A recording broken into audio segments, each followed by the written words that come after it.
அனைவருக்கும் வணக்கம். இன்னைக்கு வீடியோவில் என்ன பார்க்க போகிறோம் அப்படின்னா 2025ஆம் ஆண்டு தொடங்க போகுது. இந்த நிலையில் ஒவ்வொரு ராசிக்காரங்களுக்கும் நாம் எப்படிப்பட்ட பலன் அப்படின்னு தெரிஞ்சுக்கிறது ரொம்ப முக்கியங்க. அதில் குறிப்பாக மேஷ ராசிக்காரர்களுக்கு இந்த வருடம் 7.5 சனி தொடங்குது அப்படின்னும் கவனமாக இருக்க வேண்டிய ஆண்டு எனவும் சொல்கிறாங்க. அதில் குறிப்பிட்டு 12 ராசிக்காரர்களுக்கும் நாம் அடுத்தடுத்த வீடியோக்களில் பார்க்க போகிறோம். முதல் ராசியான மேஷ ராசிக்கு இனி வரக்கூடிய ஆண்டு எப்படி பலன்கள் இருக்கும் அப்படின்னு தெரிஞ்சுக்கலாம். இந்த வீடியோ உங்களுக்கு ரொம்ப பயனுள்ளதாக இருக்கும். கடைசி வரைக்கும் ஸ்கிப் பண்ணாமல் முழுசாக பாருங்கள். நீங்கள் இன்னும் நம்ம சேனலை சப்ஸ்கிரைப் பண்ணாமல் இருந்தால் சப்ஸ்கிரைப் பண்ணிக்கோங்க.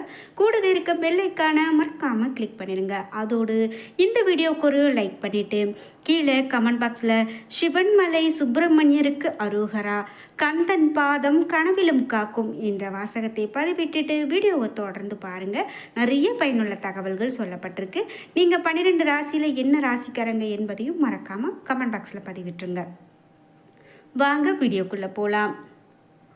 ஆண்டு தொடக்கத்தில் குரு பகவான் மேஷராசிக்கு 2ஆம் இடத்திலோ பிறகு 3ஆம் வீட்டுக்கும் மாற இருக்காங்க. சனி பகவான் 2025ஆம் ஆண்டு தொடக்கத்தில் 10ஆம் வீட்டில் சஞ்சாரம் செய்வார். பிறகு 11ஆம் வீடான லாபஸ்தானத்தில் மாற இருக்கிறாரு. ஆண்டு தொடக்கத்தில் கும்பஸ்தானத்தில் குடும்பஸ்தானத்தில் குருவும், மேலும் சுகஸ்தானத்தில் செவ்வாயும், சத்ருஸ்தானத்தில் கேதுவோ, பாக்கியஸ்தானத்தில் சனி மற்றும் சுக்கிரனோ, விரயஸ்தானத்தில் ராகுவும் சந்திக்க இருக்காங்க அப்படின்னு சொல்லலாங்க. பொதுவாகவே கிரக மாற்றங்கள் அப்படின்னு பார்த்தீங்கன்னா அந்த கிரக மாற்றங்கள் நடக்கக்கூடிய ஆண்டு நம்மளுடைய வாழ்க்கையிலையும் நிறைய மாற்றங்கள் இருக்கும் அப்படின்னு சொல்லுவாங்க. இந்த கிரக பயிற்சிகள்லாம் நடக்கிறதால தான் நம்ம எப்போவுமே நவகிரக வழிபாடு செய்யணும். அது மட்டும் இல்லாமல் நமக்கு இந்த கிரகத்தை தான் வழிபாடு செய்யணும்னு தெரியலைன்னா கூட பரவாயில்ல, ஆனால் குறிப்பாக நவகிரக வழிபாடு செய்யணும் அப்படிங்கிறது நம்ம தெரிஞ்சாலே போதும். கண்டிப்பாக நமக்கு இருக்கக்கூடிய பாதி பிரச்சனைகளை தீர்த்திடலாம். அந்த வகையில் 2025ஆம் ஆண்டினுடைய முதல் பகுதி நம்மளுடைய தொழில் வாழ்க்கையில் வாய்ப்புகளும் வளர்ச்சிகளும் சில சங்கடங்களும் என ஏற்ற இறக்கமாக இருக்குது அப்படின்னு சொல்லலாம். அதே போல் ஆண்டினுடைய 2ஆம் பாதியில் தொழில் வியாபாரத்தில் சில தேக்க நிலையும், வேலை தொடர்பான விஷயத்தில் முன்னேற்றம் இருந்தாலோ சவால்களை சந்திக்கக்கூடிய சூழல் இருக்கும் எனவும், பணியிட சூழல் சாதகமானதாக இருக்காது எனவும் சொல்லப்பட்டிருக்கு. பணியிட அரசியல் மற்றும் உங்களை தொந்தரவு செய்யலாம். அதனால் நீங்கள் கொஞ்சம் கவனமாக இருக்கணும்.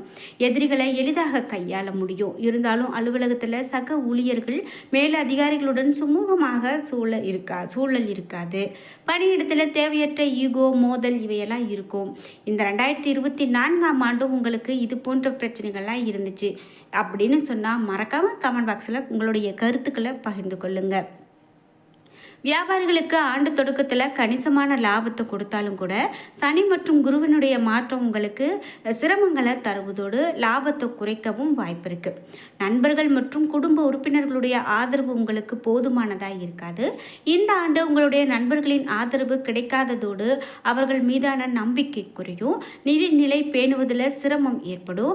உணர்ச்சிகளை கட்டுப்படுத்தி செயல்பட வேண்டியது அவசியம். தொழில் தொடர்பான விஷயத்தில் புதிய முதலீடுகளில் கவனமாக இருக்கணும். மேலும் முதலீடுகள் மூலமாக பண இழப்பு ஏற்பட வாய்ப்பு இருக்குது.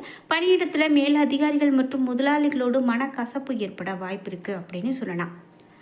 சரி, இதோட மேஷராசிக்காரர்களுக்கு காதல் வாழ்க்கை எப்படி இருக்கும் அப்படின்னு கேட்டிங்கன்னா, இந்த ராசிக்கு காதல் மற்றும் உறவுகள் பொறுத்தவரை பரஸ்பர புரிதலும் நம்பிக்கையுடனும் செயல்படுவது அவசியம். இந்த ஆண்டு காதலில் தேவையற்ற கருத்து வேறுபாடுகள் பிரச்சனைகளை சந்திக்க வாய்ப்பு இருக்குது. அதனால் நீங்கள் கவனமாக இருக்கணும்.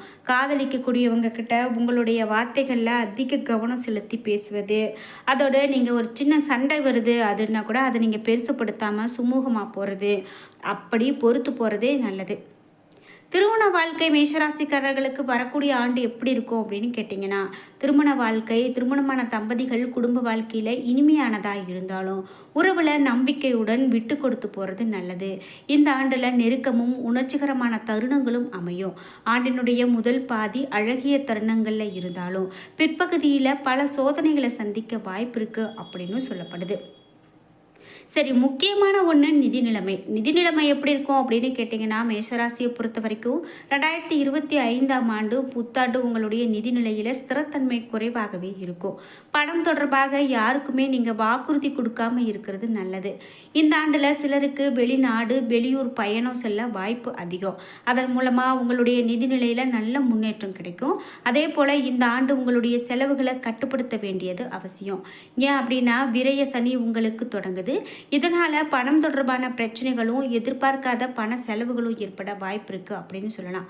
உங்களுடைய ஜனனகால ஜாதகத்தில் அடிப்படையில் சொத்து அல்லது வாகனம் வாங்குவது தொடர்பான முதலீடு விஷயத்தில் நீங்கள் ஈடுபடுவது ரொம்பவே சிறப்பு அப்படின்னு சொல்லப்படுது. சரி, குடும்ப வாழ்க்கை அப்படின்னு கேட்டிங்கன்னா 2025ஆம் ஆண்டினுடைய தொடக்கத்தில் மேஷராசியை சேர்ந்தவங்களுக்கு குடும்ப சூழல் சிறப்பாகவும் நிம்மதி தரக்கூடியதாகவும் இருக்கும். இருந்தாலும் ஆண்டினுடைய பெரும்பாலான பகுதி குடும்பத்தை விட்டு பிரிந்து இருக்கக்கூடிய சூழல் உருவாகலாம். சிலருக்கு தொலைதூர பயணம் செல்ல வாய்ப்பு இருக்குது. இதனால் சூழலை கையாளுவது சவாலானதாக இருக்கும். திருமணமானவங்க சில பிரச்சனைகளை சந்திக்க நேரிடலாம். மாமியார் வீடு மூலமாக எதிர்மறையான ஆதரவை பெறுவீங்க. உடற்பயிற்சி மற்றும் சமச்சீர் உணவுகளை எடுத்துக்கொள்ளுதல் உங்களுக்கு ரொம்ப நல்லது. நீங்கள் இது மட்டும் இல்லாமல் மன அழுத்தத்தில் விடுபடுவதற்கான விஷயத்தில் அதிக கவனம் செலுத்துறது ரொம்ப சிறப்பு. ஆரோக்கியத்தை பொறுத்த வரைக்கும் எப்படி இருக்கும் அப்படின்னு கேட்டிங்கன்னா, உங்களுடைய ஆரோக்கியம் ஏற்றத்தாழ்வுகள் நிறைந்ததாக இருக்கும். சனியினுடைய மாற்றத்தால் ஆரோக்கியம் பெருமளவில் பாதிக்கப்படுது. அதனால் நீங்கள் ஆரோக்கியத்தில் அதிக கவனம் எடுக்கணும்.